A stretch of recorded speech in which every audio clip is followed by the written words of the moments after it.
Bien, pues somos poquitos, pero somos los necesarios, como siempre, ¿vale?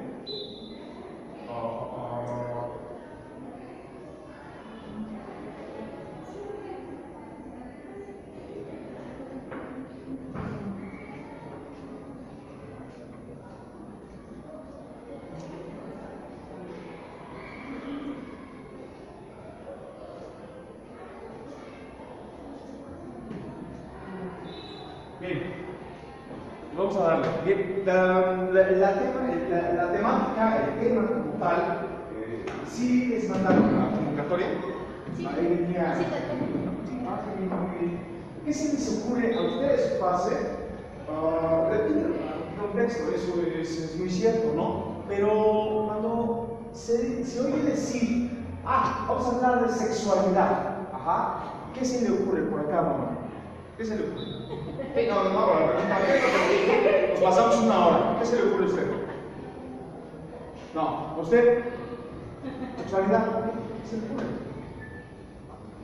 Aprendizaje. ¿Por allá? La diferencia de género. Diferenciación de género, por acá. Sí. Relaciones como sexuales.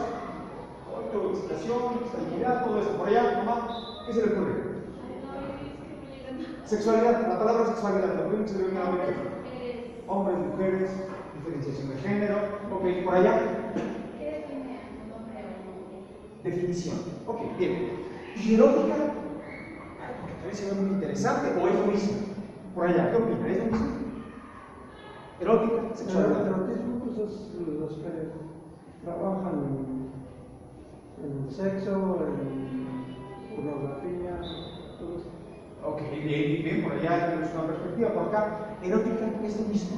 ¿Es sexualidad o es diferente? Pues viene compensado, ¿no? Sí, como que hablar de uno y hablar de otro totalmente aislados es meramente imposible, van ligados. Sin embargo, no es lo mismo, ¿no? No es lo mismo porque hablar de la erótica es hablar de la cultura, de la sexualidad, pero no nada más se reduce a la sexualidad. Ahí están las artes, ahí están todas las artes, danza, música, pintura, expresión, mucha poesía, mucha literatura. Aunque esto es nuevo, muy nuevo, la literatura erótica, tendrá apenas unos 200, 300 años, pero realmente las artes han sido un eje fundamental justamente para entender un poco acerca de la sensibilidad de lo sexual. Y no solo ello, miren, hablar de sexualidad es muchísimo más complejo porque todo habla de sexualidad. La política habla de sexualidad, la pedagogía habla de sexualidad, la industria comercial, o sea, los productos, ustedes hablan su alacena, todo está hablando de sexualidad. La ropa que vestimos en este momento está hablando de sexualidad. Nosotros mismos todo el tiempo somos sujetos sexuales, estamos hablando de sexualidad, ya sea a la prohibición, a la represión, a la incitación, al castigo, o al goce, o al placer, o al displacer, o sea, todo el tiempo estamos hablando de sexualidad. Todo habla de sexualidad excepto la sexualidad. No, esa no habla de sexualidad, esa habla de poder. Justo ahí es donde se han centrado las más grandes civilizaciones de las páginas de la historia, en la sexualidad. ¿Por qué? Porque la sexualidad habla en sí misma del poder. Bien, como primer propuesta, hablar de sexualidad no puede estar desligado de estar hablando de la erótica, el eros como tal. Hablar del eros y hablar de la sexualidad está irremediablemente aunado al deseo. No es propiamente un deseo instintivo, reproductivo, carnal, o de saciar, así como vaciarnos, ¿no? La eyaculación o del éxtasis orgásmico. No. Estamos hablando de un deseo que va muchísimo más allá, que tiene que ver con el control, tiene que ver con el poder, tiene que ver con la moral, tiene que ver hoy desde siempre, con la cultura. Depende cómo percibas la sexualidad, aunque no toques el tema en toda tu vida, pero depende cómo percibas la sexualidad, es la forma, tus usanzas de cultura, tus costumbres, tu forma de expresión, tu forma de acercamiento, depende de cómo percibas la erótica en tu propio cuerpo. Ya no estamos hablando, vamos a aventurarnos un poquito, ¿no? Hablar de formar a otro, de educar desde la percepción de Dios. Ajá. Entonces estamos hablando, se nos atraviesa un asunto moral, se nos atraviesa un asunto de la cultura como tal, se nos atraviesan, por supuesto, las leyes. Me gustaría decir que todo este bodrio, ¿no? Toda esta escenificación muy circense de la actualidad en cuanto a las leyes y las normas de lo sexual y la distinción de géneros, me gustaría decir que es nuevo, pero no es nuevo. Esto tiene muchísimos más años que la política misma.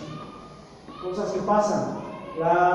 Lo que sí es nuevo es la necesidad imperante de estandarizar las conductas de los sujetos, de normalizar qué está permitido y cómo está permitido y dónde vamos a poner aquello que disrumpe, aquello que ruptura un escenario de lo cotidiano. ¿Dónde lo ponemos? ¿En la metafísica? ¿En la religión? ¿Dónde lo ponemos? ¿En la hoguera? Eso ya sucedió. Esto ya sucedió. Ahora lo vamos a poner en la medicalización. Ajá. Pero para poder medicalizar, para poder definir pues un trastorno, tendríamos que definir qué es lo normal, como le ha pasado al término de la homosexualidad. Hoy se habla de la homosexualidad, sí, es que la homosexualidad, quémenlos a todos, no, es que la homosexualidad debe de vivirse plenamente, no, es que la homosexualidad, sí, pero al final el término de homosexual es muy nuevo, es muy nuevo. Entre 120 y 150 años, esto es nuevecito, acaba de salir prácticamente, pero fíjense, para poder definir la homosexualidad, posterior a ello, viene el término de la heterosexualidad. Y ahora sí ya podemos empezar a normar las conductas, ¿no? Y definir los trastornos. Y ahora sí, todos al psiquiátrico, ¿no? Es muy interesante pensar cómo la historia en las páginas de la humanidad está atiborrada de este tipo de atropellos y todo, ¿para qué? Para regular, para controlar, para estandarizar conductas de lo normal en cuanto a lo sexual, en cuanto a lo erótico y en cuanto al deseo. Quédense. ¿Por qué? Vamos a ver. Miren, si yo plasmo esta imagen así, al azar, ¿qué es lo primero que se les viene a la mente? ¿Qué se les ocurre? Por acá, mamá, ¿qué se le ocurre a usted? Un dinosaurio. Bien. Por allá, ¿qué se le ocurre a usted? ¿No? ¿Nunca han visto estas grandes obras de arte plasmadas y plagadas en toda la ciudad? ¿No han salido de su casa? Por favor. Más seriedad en la plática, por favor. ¿Qué se le ocurre a usted? Un pene, por supuesto. ¿Dónde lo podemos ver? ¿Dónde lo podemos encontrar? ¿Dónde se le ocurre? ¿De dónde se le ocurre que sea esta imagen? Desde un baño. Pero en un baño, y pues, no precisamente del baño de la casa, ¿no? Pero puede ser un baño público, puede ser un baño de escuela, puede ser un baño de una plaza comercial, puede ser. En realidad, esta fotografía es de una banca escolar, Aquí la pregunta sería, ¿por qué pintan un pene? Estas figuras itifálicas, es una figura itifálica, pero ahí no hay de otra, ¿no? O sea, ¿qué es el falismo? Pues es algo que sugiere una rigidez ante algo que viene a romper con rigidez, se viene a estandarizar. Por eso las grandes ciudades en todo el mundo son falocentristas. Nuestra Ciudad de México es falocentrista y la cultura es falocéntrica. ¿Por qué? Les voy a poner un ejemplo. ¿Sí conocen la Suavicrema? Sí, bueno, este diseño arquitectónico que ha costado millones y millones de dólares. Es lo más absurdo que se ha gastado en Ciudad de México en los últimos tiempos. La cantidad de lo que costó. Pero lo que representa, dicen por ahí, lo vale. Nos merecemos esta estela de luz, se llama el edificio. esta gran estela de luz, ¿no? Es que parece una suavicrema. La mayoría de la banda la conoce como la suavicrema. Ajá. ¿Dónde nos vemos? Ahí en la suavicrema. Y ahí nos vemos, ¿vale? Ajá. ¿Por qué? Y es falocéntrica. Ajá. Falocéntrica. Todas las ciudades, los grandes corporativos, estos grandes emporios comerciales conocen, saben la estrategia de mercado. No está en una encuesta nada más, no, está en toda la arquitectónica que se utiliza. Es un gran falo puesto ahí que denota el poderío ante los demás. ¿Creen que es nuevo? Estas como nuevas carreras, y digo muy nuevas, la mercadotecnia como tal, es una carrera que acaba de nacer hace unos segundos en comparación a lo largo de la historia. Las figuras equifálicas, representar el falo, sucede desde el principio de los tiempos. Uno podría decir, ¿cómo está pintando ese niño una banca con un pene? Llévenlo de una vez a la dirección y de una vez traiganle al psiquiatra y que le metan un clonazepam, ¿no? ¿Por qué? Porque está mal de la... No me digan que no pasa. Claro que pasa. ¿Y qué dicen todas las mamás allá afuera? ¿Ya viste que ese niño pinta penes? ¡Ay, Dios mío! Que lo corran, que lo quemen, métanlo a una cloaca. Hoy, en el 2018, son conductas perfectamente naturales, instintivas. Y a mayor represión, mayor violencia. De hecho, ¿qué es lo que sucedía, por ejemplo, con estas grandes figuras? Es perfectamente instintivo. Y esta percepción de instinto es lo que nos ha llevado a esta gran batalla de géneros entre lo masculino y lo femenino. No tiene nada que ver con hombre y mujer. Nosotros se lo hayamos montado a lo largo de la historia, es otro asunto. Ya he hablado aquí en esta escuela acerca de la percepción en la cognición de un sujeto. ¿Cómo es que aprende un sujeto? O sea, las letras A, B, C, D. Es una aproximación al objeto de aprendizaje, una apropiación del objeto de aprendizaje, o sea, una introyección y un desdoblamiento hacia el ya introyectado, pues ya asimilado el aprendizaje, lo desdobla el infante. Pues así funciona todo el sistema de pensamiento cognitivo, Y no es tan distinto a lo que sucedía en aquellos tiempos. Estamos hablando más o menos dentro de unos 12.000, 15.000 años. Antes de esta era, o sea, aumentale unos 2 cachitos más. Cuando el hombre como humano, el Homo sapiens, ya se sabe a sí mismo, empieza a asimilar los entornos. Por supuesto que instintivamente la mayor concentración de excitabilidad se condensa pues en las zonas genitales. ¿Por qué? Por la calorificación que éstas provocan. De todo tu cuerpo, lo que tienes más caliente, literal, es la parte genital. ¿Por qué? Porque ahí se concentra la calorificación. Si no tienes esta temperatura, te mueres. Así como que te pongas un hielo por dentro, estás calorificando, y eso es lo único que te permite tener la adaptación al ambiente. Esto es mera base biológica. Sin embargo, por ello, por la calorificación, se concentran las mayores sensaciones de excitabilidad, y esta excitabilidad está siempre relacionada al entorno inmediato. Por ejemplo, aquí podríamos sugerir, nada más sugerir, como especular, un gran bisonte. Pues, ¿qué es lo que provoca dentro de este sujeto cavernario? Provoca alimento, o me provee de alimento, me provee de vestido incluso, ¿no? O sea, puedo tapar el frío, me puedo vestir, puedo utilizar los huesos, ya ahí empezaron a utilizar huesos como instrumentos, como cubierto de hueso de bisón. Estaría bien chido, ¿no? Qué hipster sería. Pero bueno,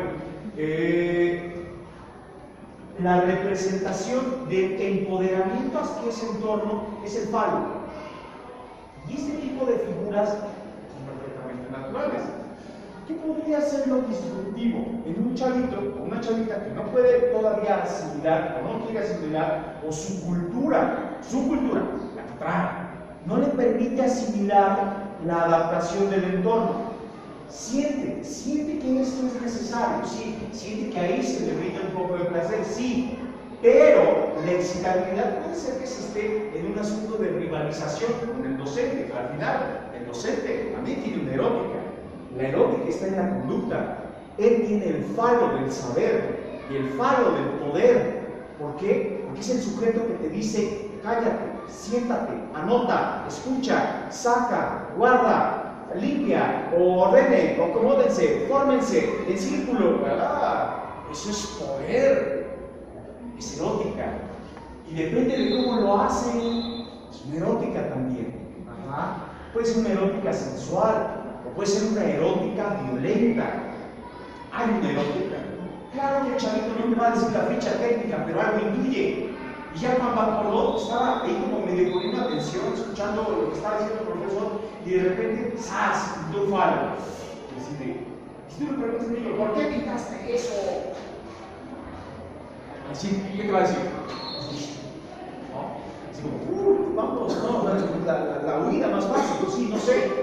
Y a la dirección, viene anda pintando penes, y es obsceno. Ojo aquí, una cosa es la transgresión, pues, hacia un espacio o un mobiliario público, y otra cosa es que eso que pintó se le refiere a una obscenidad.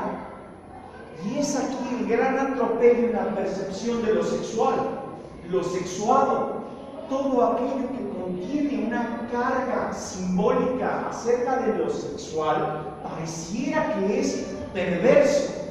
Pero no solo es perverso, sino que está torcida esa perversión. ¿Por qué? ¿Por qué se pintan penes? Esto es muy interesante, porque ¿por qué no se pintan vaginas por lo regular, no? ¿Por qué no una vagina? ¿Por qué no sé, un seno? ¿Por qué directo al falo? La percepción de lo humano es aquí donde nos ha fallado la humanidad desde el principio de los tiempos, en donde se cree, y te lo dicen los niños, el niño tiene pene y la niña no tiene nada. Este gran atropello cultural, como si la vagina no fuera nada, No, bueno, si estamos hablando por función biológica, tiene todo. Si lo estamos hablando por función de placer, por favor, el pene no únicamente tiene terminaciones nerviosas en el glande, nada más. Por ello, lo instintivo, que a la manera del coito, penetrar a fondo, ¿no? O sea, pero bueno, penetrar a fondo, ¿sí? ¿Por qué? Porque solamente tiene terminaciones nerviosas en el glande. La vagina, no, bueno. O sea, si lo quieren ver por funciones de placer, pues también se queda corto el pene, ¿no? ¿Por qué? Porque está atiborrada de terminaciones nerviosas. Por dentro, por fuera, en las paredes, no, o sea, está infestada de terminaciones nerviosas. A lo largo de la historia, la vagina ha sido atropellada. Estos grandes simbolismos, por ejemplo, desde la era medieval, permítanme que lo vea algo. Sí, estoy bien. Desde la era medieval que se ha caracterizado a estas grandes vaginas dentadas, ¿no? Pues sí, también tiene su simbolismo y su representación cultural antropológica del por qué devora, por qué. Aparte de esa nada, esa nada se le simboliza como una nada monstruosa, perversa. Esto nos ha hecho una distinción de géneros como lo conocemos hoy. Les estoy hablando de hace 15.000 años. Como lo conocemos hoy, no deja de ser igual de transgresor como anular al otro género. Vamos a ver qué pasaba por acá. Fíjense, en la antigüedad, los primeros dioses que representábamos, los representábamos con su genitalidad, O sea, un dios, dentro de toda la simbología que pudiera representar, la cacería, la destreza, la habilidad, la fuerza, como esto dirigido, ¿no? También simbolizaba la genitalidad. O sea, eran dioses como más allegados a lo humano. Con el tiempo se les fue como como arrebatando la sexualidad, y es ahí donde también el atropello de la percepción de lo sexual se ha vuelto como insano, porque entonces estas imágenes, estas grandes deidades, pareciera que no tienen sexo, no tienen sexualidad, y como no tienen sexualidad son puros, y como son puros yo soy impuro. Entonces ahí hay unos grandes atropellos a lo largo de la historia.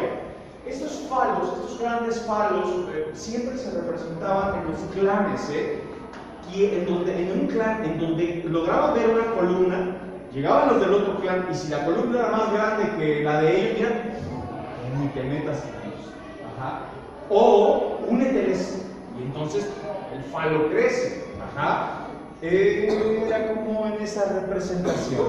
Entonces estamos hablando de que entre la sexualidad y la erótica, o sea, la sexualidad meramente reproductiva en aquellos tiempos, pero la erótica ya tenía como estos vestigios de lo político, social, porque se representaba a través de los grandes falos, el poderío de los clanes, y no es tan diferente a lo que juegan los chavitos hoy, a lo que jugamos aquí, ¿no? Ay, ¿quién lo tiene más grande? Y ahí están en el baño jugando, ¿no? Donde los llegue a escuchar un maestro, una maestra, porque entonces me llaman a mí, me llaman una horda de psiquiatras, ¿no? De una vez dedíquenos a todos, déjenlos quietos, cástrenlos, simbólicamente, cástrenlos, y eso es lo que hacemos, castrar. Fíjense, cuando se instituye ya el medio político, les voy a hablar un poquitito de los sumerios, un poquitito, ya ustedes googleen, por favor. La diosa Inanna, más adelante fue Ishtar. Es muy curioso porque en este sumérico hombre era Ish. ¿Qué? O sea, ya se veía un asunto político, pero aún así todo el predominio cultural, político, social y afectivo lo tenía la mujer. Esto se está borrando de las páginas de la historia. ¿Creen que sufren violencia de género? Vamos a reírnos un poco, porque esto es nuevo. Esto es muy nuevo, Durante milenios, la mujer era el pilar de las sociedades, era dueña de todo, todo como tal, pero no una dueña como dominante, no, una dueña por justamente ese poder divino de la fertilidad. Los dioses en ese entonces también eran sexuados. Ishtar o Inanna, como quieran llamar, más adelante los protocristianos la llamaron Lilith. Y bueno, si gustan ahí meterse y googlearle, buscar, y ahorita les platico porque esta siempre era representada en un costado de la sabiduría, como estos grandes búhos, que más adelante se le atribuyó a la diosa Atenea, ya con los griegos, pero era representada con la sabiduría y era representada siempre por encima de la bestialidad. O sea, ese deseo de instinto que el ser humano posee, perfectamente natural, no tiene nada que ver con el amor, la belleza, la fertilidad, la reproducción. O sea, esta diosa era abundante en ese sentido. Los sumerios antiguos pues hacían unas grandes fiestas sexuales y vivían su sexualidad de una manera libre que ni siquiera te imaginas. Jamás se había vivido la sexualidad tan castigada como hoy, 2018. Aunque todo se habla de sexualidad, aunque siempre se habla de sexualidad, se habla desde el castigo, se habla desde la normalidad, se habla desde la regulación. Jamás en las páginas de la historia se había castigado tanto la sexualidad como ahora.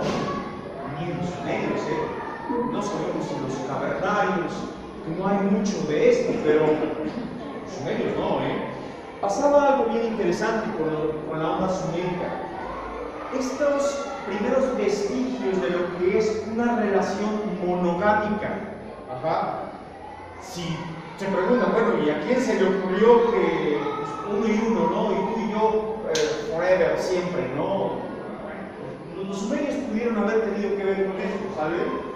Porque pasaba algo bien interesante. Las sociedades, ya como una civilización constituida, empoderada, tenían su comercio, tenían bueno, no había como gran industria, ¿no? O sea, ellos producían su agricultura, producían sus vasijas, producían incluso ya materiales de construcción, como piedra tratada, y lo comerciaban con los pueblos vecinos, o sea, tenían comercio, y un comercio muy interesante. Esto les permitió tener otra visión perfectamente distinta a las relaciones socioafectivas.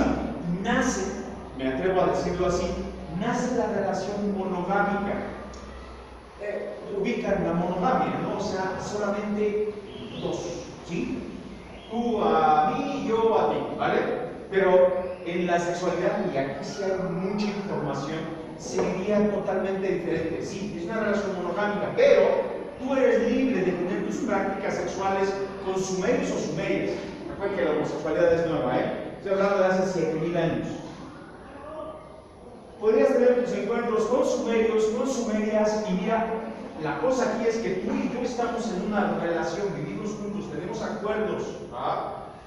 Las primeras constituciones de lo que es una organización de familia viene por aquí. Este también podría tener sus prácticas sexuales con sumerios, con sumerias, quien sea. Pero hay algo bien interesante que nos dejan justamente sus grabados. Y es que cuando estos dos solían tener alguna ruptura, por así decir, y si esta ruptura es del ámbito sexual, por ejemplo, ella ya no quería nada con él. Bien. Ella le regalaba a uno de sus amantes o a una de sus amantes a su pareja monogámica, para que pudiera sustituir la práctica sexual, pero ellos seguían siendo pareja. Impensable que después de 7000 años de evolución pudieras vivir un amor en libertad de esa forma. Impensable. Perro maldito, me engañaste, pues ahora va la mía. 7000 años de evolución, ¿por qué no, verdad? Por igual, o sea, si este ya no quería nada con ella, perfecto, mira, te regalo uno de mis amantes. Venga, pues, bienvenido, ¿no? El amante, venga. Es como los primeros vestigios de una relación ya afectiva. No se hablaba de amor, por supuesto, o sea, no hay grabados donde están haciendo. O sea, eso no lo hay. Hay otro tipo de cosas, ¿vale? Estamos hablando de que entonces aquí ya hay una condición moral. En el asunto entre la erótica, la sexualidad y el deseo, hay un asunto ya constituido moral. ¿Por qué? Porque yo te debo. Si yo ya no soy para ti, yo te debo, entonces yo te doy uno de mis amantes. Asunto moral, ético, la pareja moral, por así decir. Como esto era como varias colonias suméricas, se cree que era constituido ya como una ley. Es imposible saberlo, porque los sumerios tenían otro tipo de leyes en sus deidades.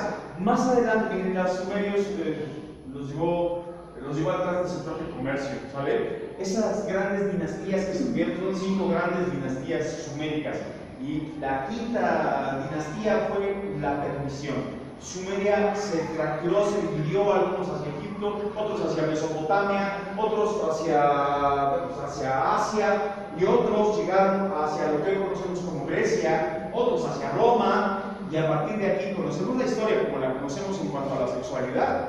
Los griegos tenían, por supuesto, influencia sumérica, pero vivían la sexualidad de una forma muy abierta, Estos grandes rituales bacanálicos, que más adelante se les vio como una perversión, ¿no? Algo muy malo, algo que transgrede las leyes de la moral, ¿no?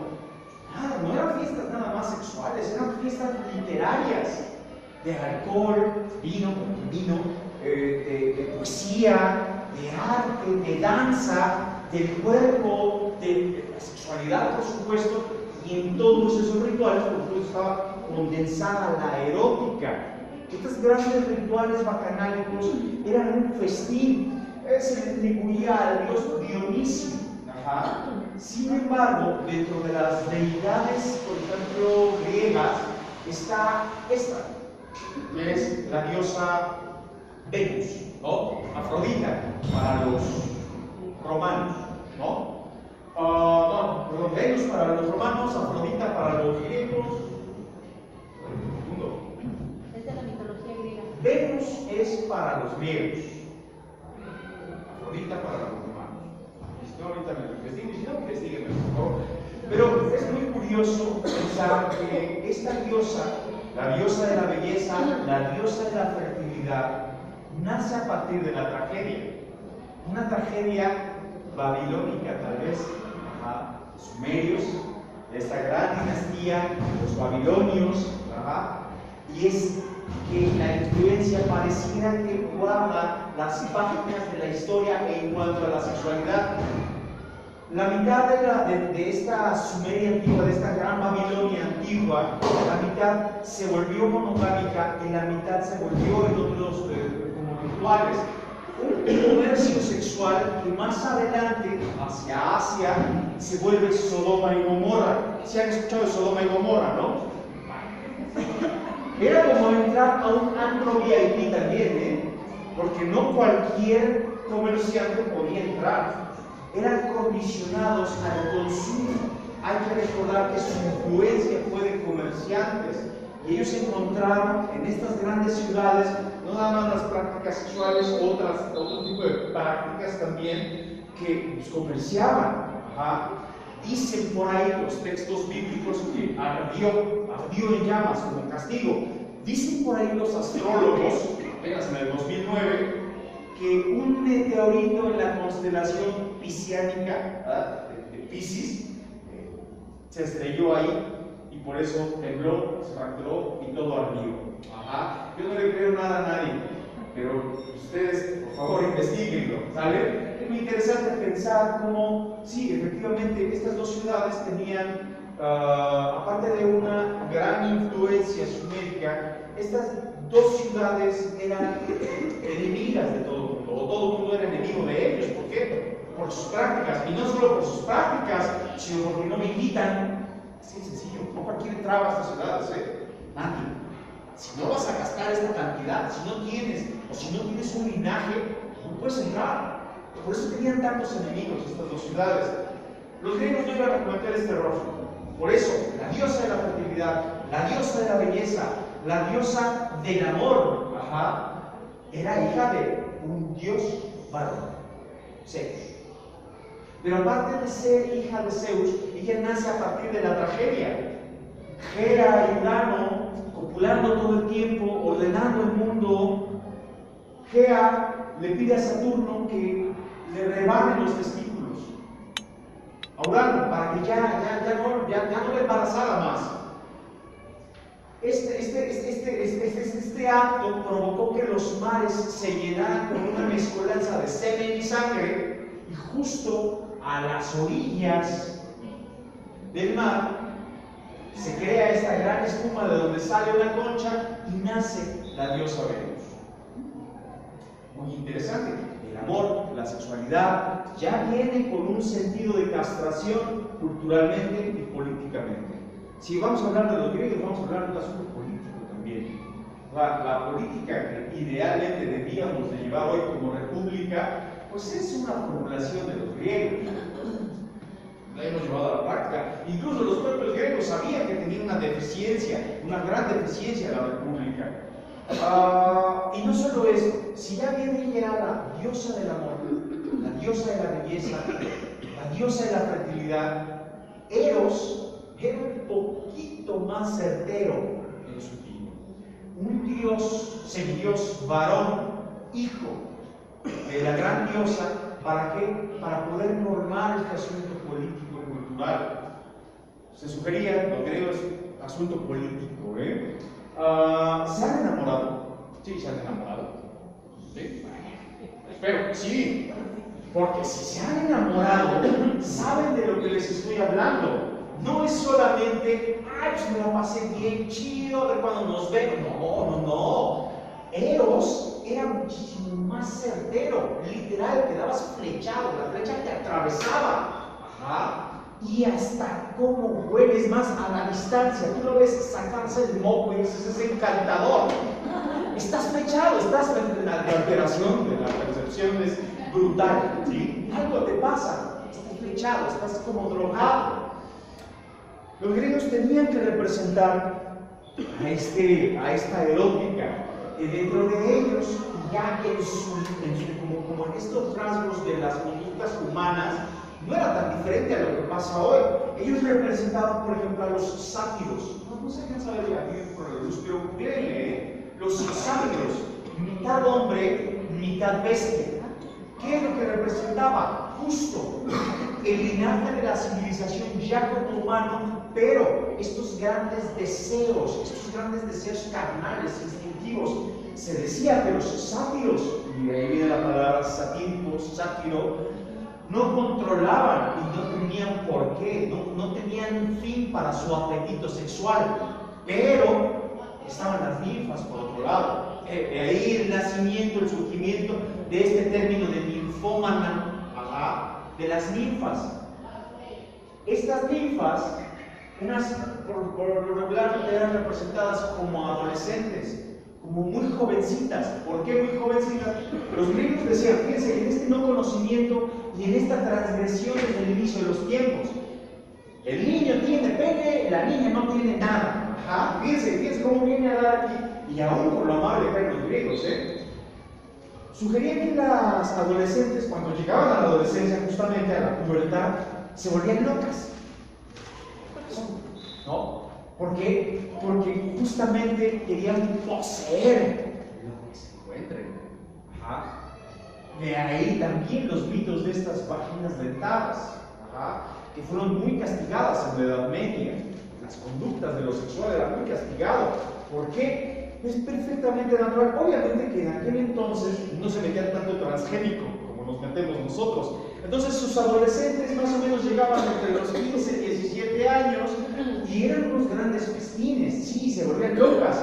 Decían que eran histéricas, el origen de la palabra histérica, o sea, histeria, histerios, úteros, tenía que ver con el útero en la antigüedad. Entre griego y griego podía vivir el amor pleno, la erótica, toda la convivencia y la armonía poética entre griego y griego. Pero entre griega y griego, esta me quiere poseer, esta esté ahí todo el tiempo, está loca, encierra, las apartaban.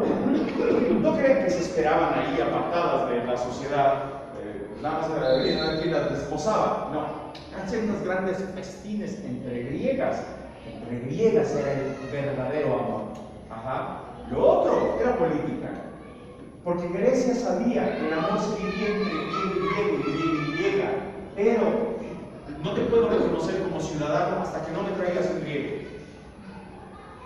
Se casan, tienen un grieguito, ahora sí que eres ciudadano, puedes tener tus tierras, tu comercio, ahora sí, la ciudad te respalda, te protege, ¿no? Algo con los lentes, la banda que respalda, algo así, pero con los griegos, ¿cuándo le daban un griego? ¿Vale? Bien. Roma, a diferencia de Roma, ojo, la Sumeria, la Babilonia, por un lado Egipto, por un lado Mesopotamia, Grecia. ¿Qué pasó con Roma? Muy interesante. Roma nace a través de la traición. Roma nace a través de la esclavitud. Roma nace a través de la transgresión sexual. Este gran rapto de las Sabinas, este pueblo comerciante a las orillas del Mediterráneo, eran muy poderosos económicamente los sabinos, pero no eran guerreros. Y llegó este pueblo a raptar a las Sabinas, las esclavizaron. ¿Para qué? Para embarazarlas, para poder fundar su propia ciudad. Sabían la cantidad de mujeres que tenían los sabinos. ¿Han escuchado ese gran mito que dice todos los caminos llevan a Roma? Viene de aquí. Los sabinos, en un intento por recuperar a sus mujeres, pues no encontraban el camino. Era imposible encontrar Roma. ¿Por qué? Porque, ojo, entre Grecia, Roma y los pueblos ahí, no se volvieron a hallar, desde la Sumeria antigua, no se volvieron a hallar, más o menos hay una distancia de 1500 años. ¿Tienen idea cuánto es eso? 1000 años. Se te olvida que el otro existió. Ajá. O sea, no te habla tu ex en un año, ya se murió, ¿no? Un año. Aquí pasaron 1000, ¿sale? Entonces, bueno. El punto es que cuando por fin todos los caminos recorrimos y llegamos a Roma, pues perfecto, ya llegamos a Roma, se libró una gran batalla épica entre los sabinos y ahora sí a los romanos. A partir de esta gran batalla épica, Rómulo constituye la gran ciudad, y ahora sí ya es Roma, porque yo sigo hablando de Roma, pero ahí no era Roma todavía. Ajá. ¿Quién frena esta gran batalla épica? Las mujeres. Las mujeres. Calma, porque si tú ganas, me quedo sin mis padres y mis hermanos. Si tú ganas, me quedo sin mi marido y mis hijos. Y nosotras vamos a perder. Se frena, dicen las páginas de la historia que los celebraron con un gran banquete. Yo no les creo mucho, ¿saben? Se oye así como que, como de otro mundo, muy open mind, ¿no? ¿Quién sabe qué pasó en realidad? Pero se sabe que este gran mito de que la mujer es la columna de la familia viene de aquí, de la Constitución románica, pues, ajá. Sin embargo, en el intento de poner a la mujer al centro de los acuerdos políticos, comerciales y económicos de la familia y geográfica política, en el intento de poner a la mujer al centro, se le perdió. En ese momento se le perdió, porque fue la mujer la moneda de intercambio entre estos dos escenarios políticos. La Constitución de Roma, más o menos, les estoy hablando del 750, bueno, hace como 3000 años, no vamos a centrarnos, ¿vale? Los matrimonios, a diferencia de los griegos, los matrimonios romanos, estos sí eran por acuerdo comercial. ¿Por qué? Porque los sabinos eran empoderados económicamente, ajá. Los otros solo eran guerreros, ajá. Y entonces, entre esta violencia y entre la violencia de lo económico, se crea una mezcolanza de acuerdos maritales. ¿Por qué? Por poderío de dinastías, de familia, ¿va? Más o menos les pongo el mapa aquí. Sumeria, Babilonia, Sodoma y Gomorra andará por aquí, ¿sí? Mesopotamia, Egipto, Grecia, Roma. Con la llegada del padre del gran Alejandro Magno, Roma se convirtió en todo esto, O sea, continente de Asia, África, Asia y lo que hoy conocemos como Europa. Ajá. Pero a los primeros que lograron conquistar eran a unos pueblos vecinos. Ajá. Y se convirtió en la antigua Hispania. Hispania, bueno, lo que hoy conocemos como España, fue conquistada por los romanos. ¿Por qué se los digo así? Porque pues depende de quién te conquistó, es cómo vas a vivir tu sexualidad, cómo vas a vivir tu política, cómo vas a vivir este escenario cultural, social, relacional. ¿Quién te conquistó? Nosotros fuimos conquistados por el refrito del refrito del refrito del refrito de la transgresión. Por eso es que tenemos tantos problemas de identidad. No somos una sociedad, por ejemplo, como los argentinos. Los argentinos tienen un problema terrible. Sí, tienen una identidad muy definida. ¿Por qué? Porque su conquista llegó por otro medio. Porque su conquista llegó desde otras colonias. Y nosotros, híjole, es un poco complicado. Este lastre cultural que tenemos desde la antigua Hispania, desde la antigua conformación de Roma, desde la antigua Babilonia, porque justamente la Babilonia se divide y el escenario monogámico fueron a dar, aquí está el mapa, bueno, pero fueron a dar en esta zona del sur, pues, de lo que conocemos de Europa, ajá, en tanto que los otros llegaron por abajo hacia el mar. Cosas curiosas, ¿no? 1000 años no se encontraron entre estos. 3 grandes caídas de la humanidad. La primera fue Copérnico. Ni somos el centro del universo, ni somos planos. Es más, somos planetas. Somos como esa estrella flotante, decía Copérnico. vas a decir eso? Ay, pues sí es cierto. Todo lo que creías acerca de la humanidad, de esta gran tortuga, de Atlas, mira, es un mundo y no somos el centro, ¿saben? Hay otros mundos. Entonces, el primer saber se cae. El segundo gran saber, la segunda gran caída con Darwin. ¿Qué? ¿Del barro? ¿Es en serio? ¿Así el proyecto del barro o la costilla? No, hombre. Éramos homínidos. Solíamos ser homínidos y andábamos así, bueno, después nos evolucionamos, después el linaje se dividió y así hasta que estoy hablando contigo. ¡Ah! ¿Cómo es posible? Grandes caídas, después ya con este asunto de la sexualidad y este asunto de lo feromónico y la selección natural de las especies. Pues, gran caída de la humanidad. ¿Ah? O sea, así como que el linaje de sangre azul. Pesar, ¿no? Triste. La tercera gran caída viene con Sigmund Freud. El psicoanálisis, dice el psicoanálisis que todo es sexualidad, pero no es una sexualidad reproductiva, no, es una sexualidad que nos da una interpretación de nuestras relaciones afectivas. ¿Crees que te estás relacionando con este porque lo amas? Y es cierto, porque lo necesitas. Porque ese representa justo el nivel de tu carencia. Digo, pues resumo, ¿no? Pero, y esto te va a dar sentido de vida o sentido de existencia. Y aparte tienes una dimensión psíquica que regula todos tus deseos en una dimensión del yo, pero aparte tienes otra dimensión psíquica que te dice cómo debes de ser. O sea, un imaginario del imaginario de tu deseo. Pero esa no fue la gran caída freudiana. La gran caída freudiana fue que dijo, los niños tienen una sexualidad y todo el tiempo están erotizados. Uf, ¿cómo este terroncito de azúcar, este bombón de miel va a tener esos deseos perversos? No, los deseos perversos los tienes tú. Ya tiene su propia sexualidad y su propia erótica, y todo el tiempo está erotizado. Ajá. Y esa fue la tercera gran caída. Hoy, esto fue hace 120 y tantos años, y seguimos al pie de esta teoría. El problema es que después de más de 100 años, tú volteas a ver estas comunidades y dicen, no, todavía no es momento de que mi hijo viva una vida sexual. No sé si viva una vida sexual. Si te refieres a penetración, coito, no, evidentemente no, pero de que viva una vida sexual, ¿por qué se la arrebatas? ¿Por qué se la quitas?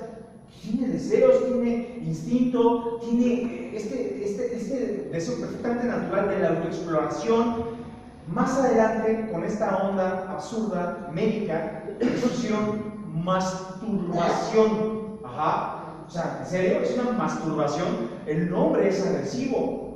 O sea, la masturbación es perfectamente natural, el tocamiento, la exploración, la autoexcitabilidad.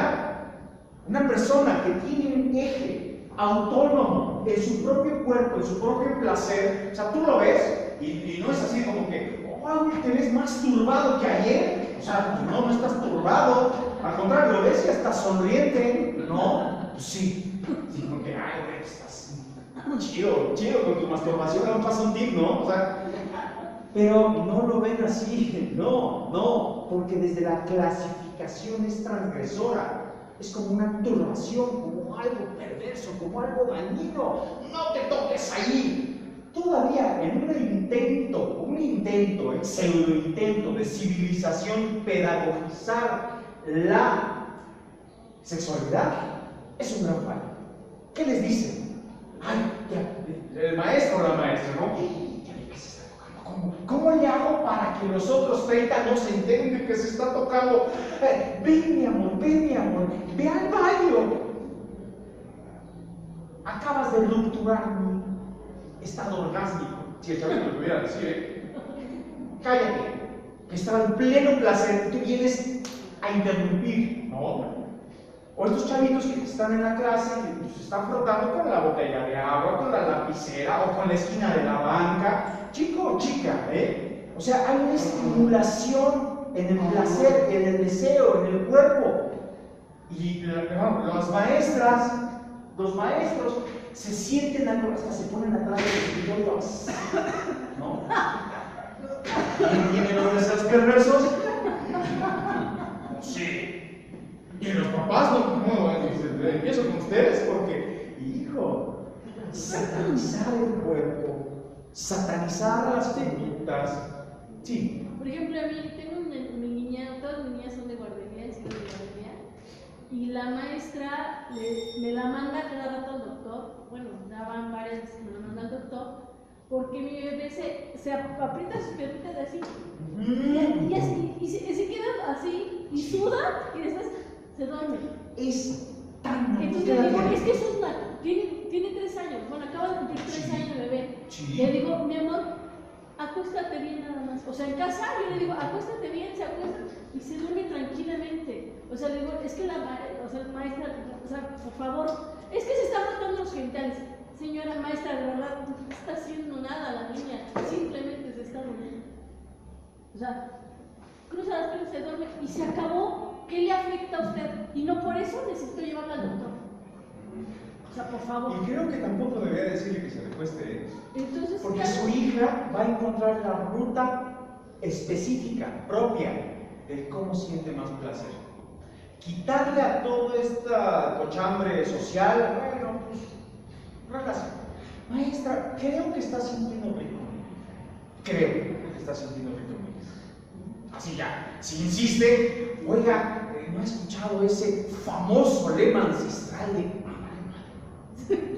sí, lo he escuchado, atiéndalo, por favor.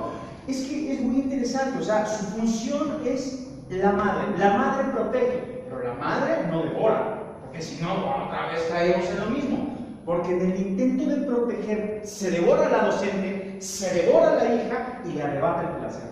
La niña está conociendo su propio cuerpo, su propio placer, y esa postura que me dice es una postura perfectamente natural e instintiva, generalmente en féminas. ¿Por qué? Pues justamente por todo el acomodo intravaginal y el roce con la próstata femenina. Ajá. Este roce, pues sí, están a veces sentadas y es así, sí, y es natural, y está bien chido. Quizá en el hombre no. ¿Por qué? Porque para empezar hay una obstrucción testicular, ¿no? Y la próstata masculina está, por supuesto, dirigida en otra dirección. Y pues no, el placer no es así. Generalmente es boca abajo en los niños. O sea, tienes un bebé, está boca abajo y hasta parece que se van a atravesar los chocos. Pero es perfectamente natural. ¿Por qué satanizar esto? ¿Por qué? No. Si ya llegamos hasta este punto de la historia, ¿qué puse? No.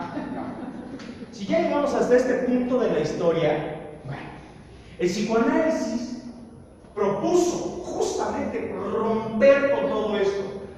El surgimiento del surrealismo como expresión y medio comunicativo viene a rupturar todo el tabú, pero con ello también viene otra cosa, y una cosa muy interesante, ¿no? Si tienen chance, busquen por favor este autor en Google, se llama Baldus, y él como plasma el deseo erótico, sexual, perfectamente natural en niños y adolescentes.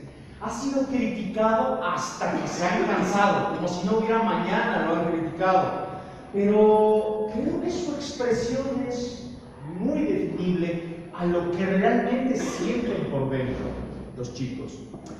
Esta pintura, bueno, no es una pintura, es una fotografía, 1981, estoy seguro que todos ya estábamos rondando en este plano en el 81, ¿no? Bueno, correcto. El escándalo mayor a nivel globo. El cuadro se llama El nacimiento del mundo. Criticado, como si fuera una agresión, es que me están agrediendo, es que es una cochinada, es que es una porquería, es que, otra vez, a satanizarla, porque estoy hablando de los años 80, la vagina monstruosa, la vagina como una agresión, bueno, hasta para los grupos feministas fue agresivo. Hazme el favor, 80s, los años 80s, fíjense, causó tanta polémica que, si bien es del 81, pero no se pudo exponer sino hasta 1995. O sea, apenitas, no puede ser, ni los sumerios, o sea, me gustaría decir, ni en las cavernas, no, las cavernas vivían absolutamente, ni los sumerios, ellos eran más libres sexualmente. Por eso les digo que no hemos vivido una sociedad tan agredida o transgredida en la sexualidad como esta. Con el psicoanálisis también, al momento de que se rompe la norma, y pues sí, por una parte la expresión del surrealismo, viene el dadaísmo, el surrealismo, o sea, otro tipo de expresiones, también las sociedades de consumo se empoderan, y en ese intento se le perdió también. Se le perdió otra vez al concepto de vivir una sexualidad plena, libre, una sexualidad reprimida. Sí, no se habla de sexo. Sí, qué bueno que todos tengamos formatos de familia muy utópicos, pero en algún lado tienes que vertir tu erótica y tu sexualidad condensada y reprimida en la sociedad de consumo. Ahí están, las marcas lo saben. Toda la revista y wow, generalmente está en las páginas centrales, porque se sabe que nadie lee una revista completa.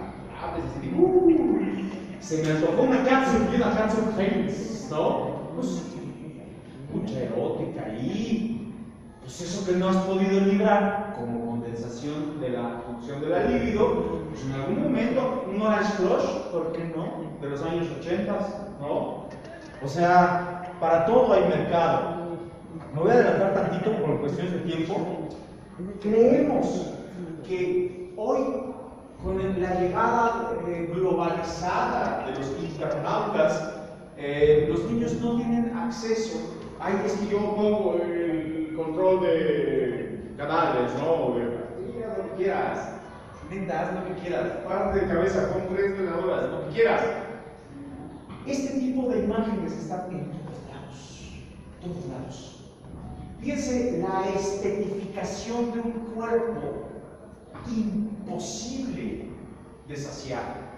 La neurotización de los cuerpos sucede en los adultos, ¿no? Toda esta banda millennial, super fitness, man, vamos a transformar el cuerpo, ¡yay! Hipsterianos. Es una transgresión brutal. Observen, ahí en YouTube, métanse y vean los soldados de la Gran Guerra, cómo era la anatomía, cómo era la constitución del cuerpo.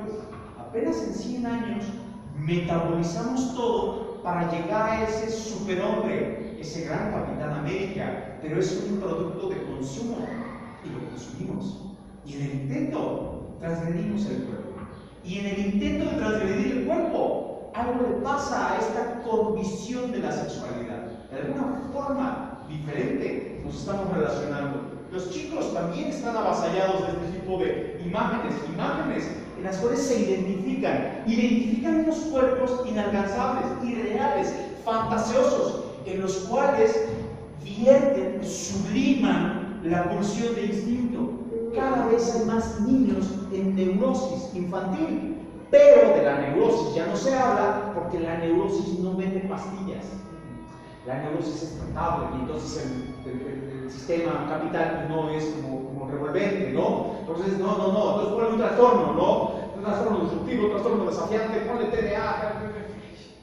Eso es bien, muy bien.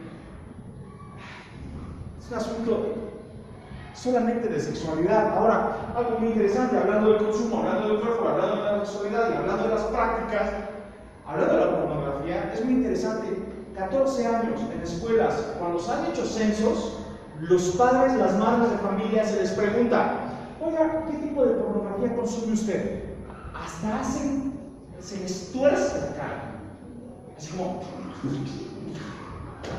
¿cómo creen? Me ofende. Ay, no, por favor. Porque esa misma encuesta se hace allá afuera en la calle, se hace en las... ¿Dónde están? En los tianguis, en las empresas, ¿verdad? Como si fueran poblaciones aparte. La población de los padres de familia y la población de los demás ciudadanos. Por favor, ¿quién consume? Madres de familia. Y ojo aquí, la pornografía, por supuesto, es un producto mercantil, Porque las tendencias de lo que consume creyendo que es lo que desea la otra, más empatan. Y es ahí donde está el mercado. Pero ojo, esto es una estrategia de mercado para un producto de consumo. Pero que montes tu ideal del placer o la sexualidad en un producto de consumo, ya perdiste, ¿eh? Te perdiste a ti. Igual ellas, ay sí, ay, es que esto es súper ultra mega sensual, excitante, y quieres hacerlo, compartirlo. No. Es como cuando te compras unas papas. Te compras unas papas y las disfrutas. Tú invitas al otro, una o dos, pero así de que le encanten, pues a lo mejor no le encantan, ¿sale? ¿Por qué? Porque no son compatibles, son gustos totalmente diferentes. Es un producto dirigido en direcciones opuestas. ¿Para qué? Para que se siga consumiendo. Si no, el mercado baja. Pero de ahí a que tenga que ver con la sexualidad, no, por favor, no tiene nada que ver. En cuanto más el ideal de las sociedades utópicas, por ejemplo, la pareja, ¿no? Ay, es que, la vida en pareja, tienes un ideal de pareja. Pero si a esto le agregas todo el lastre cultural de la sexualidad, político, moral, religioso, ético, las leyes, la transgresión, las quemas de la Edad Media, los castigos, los matrimonios convenidos, que hasta hoy suceden, ¿eh? Tu ideal de pareja resulta utópico a la cultura que vienes arrastrando. Por ello es que la neurotización de los sujetos sugiere cada vez escenarios de mayor violencia en la pareja. Creemos que estamos en la cima evolutiva, política y leyes para erradicar la violencia de género. No, estamos echándole más leña al fuego. Les estamos dejando a los chavitos una sociedad que va a arder. Bueno, Sodoma y Gomorra se podrían mirar en las páginas de la historia como un paraíso. Dígame. Yo le voy a platicar algo que sucedió en esta escuela con mi hijo. Mi hijo estaba en segundo año y un día se le ocurrió a la hora del recreo decirle a 6 niñas que se querían ser sus novias. En la tarde la maestra, por supuesto, me dio la queja. Yo lo regañé y le dije que pues no estaba bien. ¿La queja de qué? De que mi hijo le había dicho a 6 niñas que fueran sus novias. Un momento. Pareciera que eso es algo malo. Exacto. ¿Para ustedes es algo malo? En el momento sí lo vi así. Ya, desde ahí. Dígame. Y lo regañé. Entonces ya cuando llegamos a casa yo le platiqué a mi esposo y le dije, mira, pasó esto. Y en el momento lo regañé y le pegué porque yo lo vi mal. Entonces mi esposo me dijo, sí, lo viste mal, pero sin en cambio cuando él le decía, mamá, me gusta esta niña, tú que le decías, ay, va a ser tu novia. ¿Qué hiciste? Y le dije, lo incité a que le dijera tal vez a la niña que fuera su novia. Exacto. Entonces mi esposo habló con él y le dijo, mira, lo que hiciste no es malo, porque pues te gustan las niñas. No es malo. Pero no está bien que se lo haya dicho a 6 niñas en un momento justo a todas. Eso es lo que está mal. Sin embargo, una de esas niñas es hija de una maestra de la escuela. Y a partir de ese momento, la maestra a mi hijo ¿cómo te explicar? Como que lo clasificó de un niño malo. Porque hasta la fecha no permite que su hija le hable a mi hijo. Entonces, de hecho la maestra, nos hemos encontrado en el camino y la maestra tampoco me habla, porque nos encontrábamos antes de que sucediera esto y me saludaba y ahora ya no lo hace. A ver, aquí observo varias cosas. De entrada, se habla desde el calor. Como si decirle a 6 chicas si quieren ser su novia fuera algo malo. Para usted, ¿qué forma? Y si para usted está mal, ni cómo ayudarlo en este gran y salvaje medio social. ¿Cómo se le ocurre que todos los que estamos aquí presentes conseguimos pareja. Probabilidad. La neta. Claro, no vamos a ponerlo en estadística, ¿no? Pero, ay, no, pues esta no, porque esta, no me gusta pensar, ¿no? Esta está medio loca, y voy reduciendo espacios hasta que digo, eres el amor de mi vida, mi alma gemela, mi media naranja, puro love. Son probabilidades. Los niños lo intuyen perfectamente. Además, a saber de qué signifique novia. Porque a veces uno pregunta, se acerca, pregunta y, pues es que sí es mi novia, pero no le diga a nadie, por favor, no pasa nada, ¿no? Pues mi novio, oye, ¿y qué hacen? ¿Cómo conviven? Ay, pues es que está bien padre, ¿por qué? Nos compramos una torta, estamos platicando, estamos jugando, pero en una relación, y eso es la novia. Así que, ¿quién tiene los asuntos perversos? El adulto. Ahora, le voy a decir algo muy amable, muy amable y muy transgresor, dirigido hacia otra persona podría ser, pero, a ver, su hijo está viendo la probabilidad de 6, por saber quién cae, no sé qué es, pero yo quiero de eso, vale, ok, bien. Eligió dentro de esas 6 a una que, pues también, así como la cultura romana sugería los matrimonios por acuerdo comercial, para afinar la dinastía, pues así. Entonces, oye, hijo, pues búscatelas autónomas, que puedan decidir por sí mismas. Creo que sería un consejo más amable. No alguien que sea objeto de venta, o producto comercial, o que esté a merced de un intercambio, ¿no? Usted a su hijo. Otra será la recomendación bajo otra perspectiva y otra charla, ¿no? Pero, ojo, también se oye una transgresión como de, bueno, está bien porque le gustan las niñas, ¿y qué? ¿Y si le gustaron a los niños, está mal? No, yo no lo veo así. Entonces, afinar un poquito de cómo nos acercamos hacia los chicos para naturalizar el deseo. Bueno, pues me pasó esto, con cuidado, ve a quién me dices, o sea, pero como en una charla más amena, más de convivencia, no hacia el castigo y la represión, porque ya de eso hemos tenido demasiado, ¿vale? Bien, pues yo ya le paro porque no les digo de tiro. Sí, más o menos, mamá. Sí. ¿Sí? Pues es sexualidad, es deseo. Ahí empieza la vida sexual erótica. Porque no es una sexualidad, la sexualidad es propia. Pero el erotismo es el que se desdobla. Y a saber de lo que entiende el chavito, la chavita, el concepto de novio, todavía en la actualidad se le dice, generalmente, fíjense, cómo castigamos el género, si lo queremos poner así, de lo femenino, aunado a la mujer, ¿no? O sea, como ligado a la mujer, porque decimos, no, tú no estás para novios, tú hasta que vayas como en la preparatoria vas a tener un novio. Por favor, o sea, ¿neta? ¿Es neta? Sí, o sea, ya cuando estés en la etapa reproductiva, ya te voy a soltar para que tu deseo de instinto como una gran ninfa griega, te coges al primero que encuentres, te embarazas y... ¿Cuándo le hablaste del cuidado? ¿Cuándo le hablaste de la autorregulación del cuerpo? ¿Cuándo le hablaste del deseo? ¿Cuándo le hablaste de los conceptos? Concepto de amor, concepto de novio, concepto de novia, concepto de conceptos. ¿Cuándo? Pues obviamente que va desprotegida en la preparatoria y sale con todo, como las grandes ninfas griegas.